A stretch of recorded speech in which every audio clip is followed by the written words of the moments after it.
Who is Tennessee's best NFL prospect? It's today's poll question. It is on the YouTube channel, so please vote. James Pearce now leads with 56% of the vote. Nico, second with 24% of the vote. Cooper Mays, 12% of the vote. Brew McCoy, 8% of the vote. So I'm going to start with these parameters, and I'm going to ask the message board, and I'm going to ask Caleb to stick to these parameters. I'm talking about we have this conversation in 15 years. So all their careers are done. Okay, so we're not talking about a scenario in which, boy, Cooper would be drafted higher right now, which he might be. I don't know, he'd be drafted higher than Pearce or a healthy McCoy. But anyway, we're not talking about right now. We're talking about 15 years from now, who's most likely to don a gold jacket one day. Is it James Pearce, as our audience seems to believe, Caleb? James Pearce is a great one. Before last week, I was going into it debating between James Pearce and Brew McCoy because I'm with you about Brew McCoy. Cooper Mays, I'm a fan of, but I don't see Cooper Mays. I see as a very good NFL player. James Pearce, Brew McCoy, just raw skills. I see Hall of Fame potentially. But after watching that Citrus Bowl, it's Nico Iamaleava. And I'm sorry, guys. And I never would have said that beforehand. I thought Nico Iamaleava was the perfect quarterback to fit Josh Heupel's system. You've heard me say that, Dave, like a Tim Tebow to Urban Meyer, a Tommy Frazier to Tom Osborne. But what did Tommy Frazier and Tim Tebow do in the NFL? Not that much. Zero. But we knew we knew Franklin wasn't going to do anything. Franklin? Frazier. We knew Tommy Frazier wasn't going to do anything. Right? We did. Well, you did. I was so young. I did not know Tommy Frazier wasn't going to do anything. I didn't learn about Tommy Frazier until later in life. But just the style of play. I mean, he wasn't a pro style guy at all. Right. And unfortunately, racism at the time wasn't going to give him the opportunity. But that's a whole different story. So I'm going to say it's Nico because of this. And remember, I'm the one who said that Arch Manning's probably the better NFL prospect. And Nico is just in the better system. So Nico will be better in college, but Arch will be better in the NFL. Dave, I'm not so sure about that after watching that game last week. What's a weakness in Nico's game? And there's in that rollout sideline pass he made to Ramel Keaton changed everything I thought about Nico, because that is, Jimmy Hyams talks about this all the time, and you probably remember the Peyton Manning pass on the out route against Mississippi State when he came in as a freshman that just blew everybody's mind away? Yes. When you knew he could play big-time college football. I still remember that. Yes. That pass by Nico was more impressive to Ramel Keaton on the sideline. Go back and watch the tapes of them side by side. That is one of the most impressive passes I've ever seen. And I looked at that and I said, Nico to me was a great fit for Heupel's system because he was a fluid runner and had a beautiful deep ball and enough touch over the middle. That's not enough. I mean, that was short selling his skills, wasn't it? After you watched him in the Citrus Bowl? Mm-hmm. I mean, he's a very quick decision maker, and he also doesn't just have touch. He's got great zip when he needs to have zip over the middle. I watched him and I didn't see a weakness in his game. And I'm thinking, look, I'm sorry. I saw Hall of Fame potential right there in the Citrus Bowl. And that may be crazy, but. Okay, I'm going to tell you why Caleb's crazy. And it's brought to you by the Hemp House, the premier hemp dispensary online with a wide variety, great selection, and strict standards to ensure you only receive the best in CBD or Delta products. Hemp House Chat with 2Ts.com. Hemp House Chat with 2Ts.com. And don't forget to use the promo code HOOKED. That's HOOKED. And get 10% off anything at the Hemp House. Here's why you're crazy. I don't believe this to be the case. But I've seen many a times where quarterbacks look good. This happens all the time in the NFL for 2 or 3 games and defenses start to figure them out. So that could theoretically still happen. Everything I hear about Nico is that it won't happen, that he's huge on film, that he prepares. I believe he's also very competitive. So I do not believe that there's any chance that if they did figure something out in his game, he wouldn't work on it like heck in the offseason, whether it's Michael Jordan being a better 3-point shooter or the turnaround jumper at the elbow. He would address that in his game and be great. But at this point, I've seen more out of James Pearce. And I'm not going to talk about off-field issue because it's not serious enough yet for me to be a concern. So if I'm an NFL GM and somebody comes to me right now and says, you can pick between these 4 guys, it is January 2024, who are you picking? I'm taking Pearce number 1. Had Brew McCoy been 100% healthy, there would be a monstrous debate between McCoy and Iamaleava. in my mind. But I'm taking Nico because he's the quarterback and healthy, and he's going to put on weight, and he's going to be massive. You wait and see. I mean, I know he has a smallish frame in his shoulders, but he's going to end up being huge. Guys, he wears small shoulder pads that quarterbacks are wearing now, which is part of the reason he looks smaller. It gives them better flexibility is the theory. You know, this stuff always changes. They'll probably be big, huge, and monstrous 10 years from now. But right now, the trend is for them to be smaller for quarterbacks. So I take James Pearce, number 1. I take Nico second. And then I would take Cooper Mays third because I think he's going to start in the NFL for 8 or 10 years. I like his competitive juice as well. And then I would take Brew McCoy. But that being said, I don't want this to sound like a knock on any of these guys because I think you're talking about the 4 best players on Tennessee's team when it comes to NFL potential. Did I leave anybody out, Caleb? I'm a fan of Javonte Spraggins when healthy as a guard in the NFL. But I don't think you did. My question with you with Pearce, and I saw this a little bit on the message board, and I kind of agree with them. Pearce is very small for a defensive end in the NFL. I was going to bring that up as well. Go ahead. Yeah. So and Darrell Taylor, I thought was small, but people loved him coming out of Tennessee when Jeremy Pruitt was there, and he just hasn't met the same standards that he hasn't had the impact that people thought he would have. He's battled injuries, to be fair. James Pearce hasn't, but Pearce is going to have to show more ability in coverage to maybe be an outside linebacker. Now, he did have a pick 6 the other day, but I don't know if that's reflective. I don't think pick 6s show that you're good in coverage. I mean, you were just told to stand in a spot, and the quarterback stupidly threw it to you if you're an outside linebacker. I thought that was a really good call by the defensive coordinator that everybody hates for no reason, and that's Tim Banks. Yes, exactly. That was Tim Banks who basically schemed that pick 6 by Pearce. So that's my one issue. Now, what you said about Nico quarterbacks their first game, Dave, typically I agree with you, but typically also when I watch quarterbacks in their first game, what happens? Defenses bring a ton of pressure. They either play soft zone or tight man while bringing a ton of pressure to see how the quarterback handles it.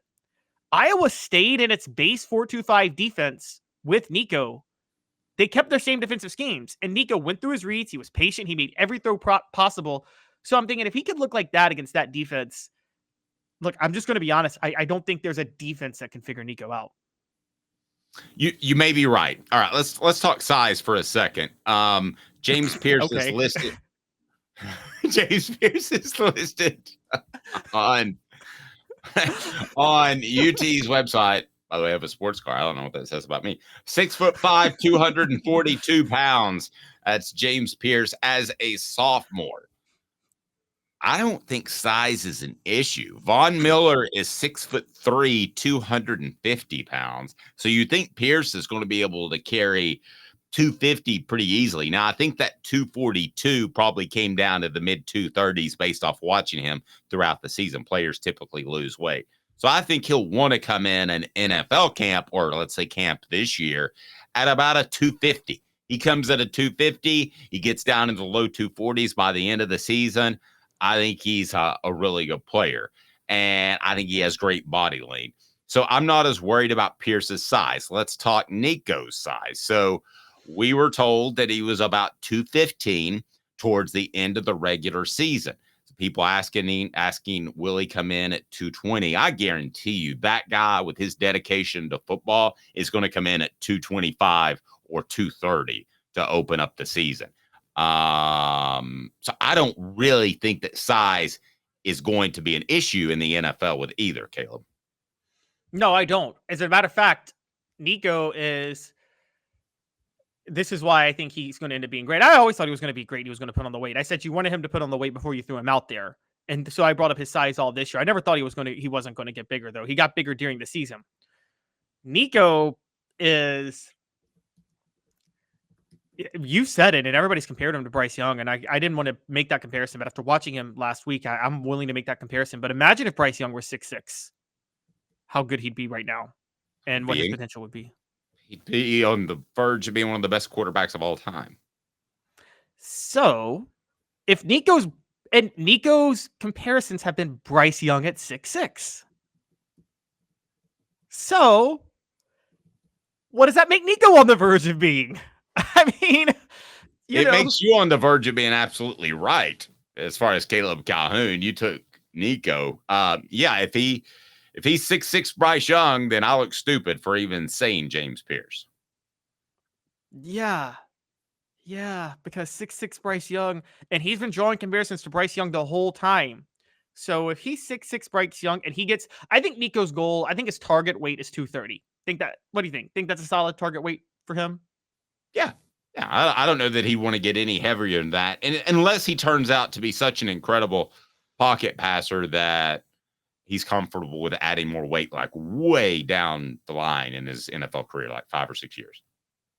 Okay, yeah. I think he can stay a fluid runner at 230 because he's 6'6". I think he can stay a fluid runner at 230 because he's 6'6".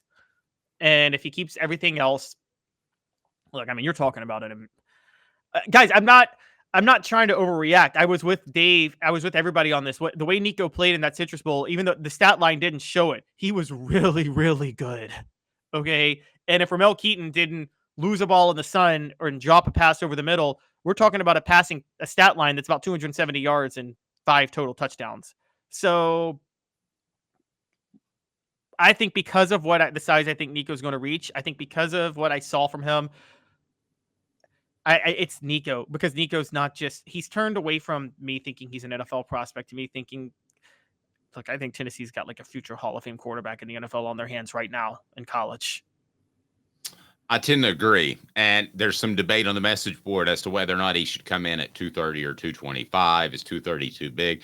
That's up to them to figure out. The point is, the weight's not going to be an issue coming into year 2. Now, but somebody said on the bowl coverage, they said 210. I was told 215 by somebody that would know, that somebody that steps on the scales with him, but that was in late November, early December. So perhaps the bowl coverage looks at probably the UT Sports official websites or programs where he's listed, and those are all made at the beginning of the year. So at the beginning of the football season. So you can add weight during the football season, and I'm pretty sure Nico did. I've never thought about that. Do they add that to UT's website through the year? Probably not. No, they add, here's what they set the roster for spring camp. They set it for spring camp because there's conditioning in January, I believe, right? January and February, there's conditioning. Then they set the roster and they set the weights at the start of spring ball. Then they set the roster and the size and the weights again at the start of fall camp. And that's the last time, that's the last weight or size you see for them until spring ball the next year. So which to me, I get it, by the way, because most of your size changes during the conditioning and all season workouts, not necessarily during practice. So I get why they do that. But that does not mean that you're not putting on weight when you're practicing throughout the year. So I don't believe Nico's the same size he was when fall camp started in August. I just don't. Yep. So according to UT's website, he was listed at 206. He wasn't 206 before the season. I don't believe. Anyway, I was told he came in at 195 and he was 215 towards end of December, early January. All these listings, they're really tough to trust, but that's exactly what I was told. 195 to 215. I don't know, maybe went on some sort of fast in December and got down to 210. I think a lot of these are guesses. I'm telling you that the weight's not going to be an issue in year 2, and it's not going to be an issue for the rest of his career unless he develops some sort of eating disorder. Yeah, I agree. I think Nico's totally fine. I thought it was an issue in September and October, which is why I wasn't for starting him this year. It's not going to be an issue. It's not an issue now, and it certainly won't be an issue by next year, which is why Nico is all of a sudden a budding Hall of Fame quarterback. Budding Hall of Fame quarterback. College or NFL or both? Both. We may have a debate over the best quarterback in Tennessee history when Nico leaves. It's out of debate now, but we may have that debate. I'll tell you this. I'm not worried about the Casey Clausen scenario. And you know I love Casey, right? I've told you that on and off the air. But I don't know if he knew where the weight room was during his time at Tennessee. I don't know if he ever found it, but he never added weight. Nico has already shown you enough that he's put on, let's say, 15, 20 pounds. If the television was right and I was wrong, which I'm not, but let's say that if he's put on 15 pounds in an off season, he's already proven to you that he's dedicated to that aspect of his game. So weight's not going to be an issue long term. It's never an issue at Sports Treasures, carrying over 5 million sports treasures and so much more. Follow on Facebook for the best sports memorabilia. Go to facebook.com, Sports Treasures TN, Sports Treasures TN. They send out the daily updates, and they're absolutely phenomenal, the stuff they have in the Tennessee memorabilia right there in North Knoxville. Okay, what about the other guys we talked about? Brew McCoy and Cooper May. So I talked to a scout before the season began, and he said Brew was unquestionably the best NFL prospect on the team. So if he comes back and he's 100%, how good is he in the pros? Or how good is he this year, for that matter? Same for Cooper Mays, who will come into the season 100% healthy and 100% into the rhythm of the progression of the season, unlike last year with the ab injury. I mean, what's the upside if these guys are both 100% healthy? I think Brew's in the pros, and Brew is starting. I don't know if Brew can surpass like what Kelly Washington or Juwan Jennings would be in the NFL. And Dave, you might know more about that than I would with Kelly Washington. But Kelly Washington he was a solid NFL player, but for a guy that dubbed himself the future, was never the future of the NFL when he got to the pros. No, maybe by the future, he meant the second coming of the XFL. He said, one day I'm going to be in the XFL at 40 years old. But those two guys are clearly, I believe, NFL players. I think we're talking about the four distinct ones that are NFL players. Who have we left off? Amari Thomas. Amari Thomas will be a solid one. He's not a star in the NFL, but he's a solid prospect for the NFL. Again, Javonte Spraggins. I'm a huge Javonte Spraggins fan. I think Javonte Spraggins will be starting somewhere in the NFL. Look, if it wasn't for the name and the belovedness, guys, Javonte Spraggins may be a better guard than Trey Smith was at Tennessee. And like I'm not going with you there, but I'm listening to the argument. Smith has better leverage, but Spraggins' size has helped him out a lot to overcome that. And so I'm just really, really, really, really high on Spraggins. And that's not just me speaking. Go check out my interview from SEC Media Days with Cole Kublick. Kublick, an offensive line guy, said, if you watch Tennessee's offense in 2022, what you missed was Spraggins blocking more than anything else in that offense was kind of the catalyst. Hey, I want to bring up what Derek has to say talking about Brew. If that's the case, why is he coming back and why are we paying a broke leg player? Well, because A, you don't want to go through the combine process when you're recovering from a broken leg. That's going to cost you a round at the very least right off the bat. You can ask Cedric Tillman about that. 2, you don't want to, I think, take a risk on a transfer player by paying him some money, Caleb, when you have medical technology at the state it is. Everybody seems to come back. Caleb, everybody seems to come back healthy nowadays. When I saw Brew McCoy's injury, I thought, man, that's a shame for the young man, but he is still going to have a fantastic NFL future. I never thought to myself, he's donezo forever. Did you? No. And 3, and here's a big one, guys. Because the NFL has rookie scales, where you get drafted matters. Okay, you a first round versus a fourth round pick, that's generational wealth difference. Okay, and Brew McCoy, guess who he gets to play with next year if he comes back healthy? Nico Iamaleava. Wouldn't you rather take the NIL money and boost your draft stock to a potential first rounder rather than go right now and be a third rounder or fourth rounder? Yeah, you would.